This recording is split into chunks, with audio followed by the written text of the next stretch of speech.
இன்னைக்கு நான் ஒரு தனிப்பட்ட முறையில அப்படியே மக்கள நம்ம பார்த்தோம்னா, ஒவ்வொருத்தர் செய்ற தவறு வந்து அந்த மாவட்டத்தையோ, அடுத்தது அந்த மாநிலத்திலயோ, அந்த தொகுதியோ, மாநிலத்தையோ வந்து எண்ட் ஆஃப் தி டே வந்து அஃபெக்ட் பண்ணும்.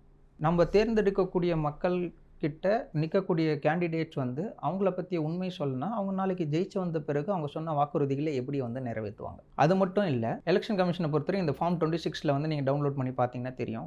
நான் போன எலக்ஷன்ஸ் முடிஞ்சு 234 தொகுதியில இருக்கிற கேண்டிடேட்ஸோட அஃபிடவிட்ஸ டவுன்லோட் பண்ணி பார்க்கும்போது பார்த்தா, அதுல ஒரே மாரியான ஒரு ஃபார்மட்ட அவங்க மெயின்டெயின் பண்ணல. அவரவர்களுக்கு அவரவர் விருப்பப்படி வந்து நான் ஃபார்ம்ஸ வந்து ஃபில் பண்ணியிருக்காங்க. இதுல வந்து இன்னொரு விஷயமா நான் பார்க்குறது என்ன அப்படின்னு பார்த்தீங்கன்னா, டிபெண்டன்ஸ் காலம். டிபெண்டன்ஸ்னா யாரும் கிடையாது.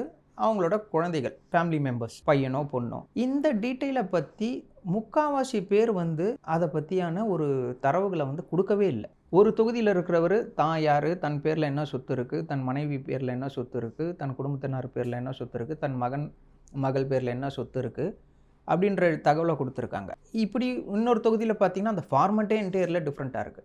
சட்டம் எல்லாருக்கும் சமம் அப்படின்றத வந்து நம்ம கான்ஸ்டிடியூஷன் நம்ம அனைவருக்கும் குடுத்த ஒரு விஷயம். ஆனா, இந்த ஒரு எலக்ஷன்ல நாளைக்கு நம்மள ஆளப் போறவங்க, அத வந்து இந்த ரூல்ஸ் அண்ட் ரெகுலேஷன்ஸ கரெக்ட்டா ஃபாலோ பண்றாங்களா? அப்படின்றத பார்த்தீங்கன்னா இல்ல.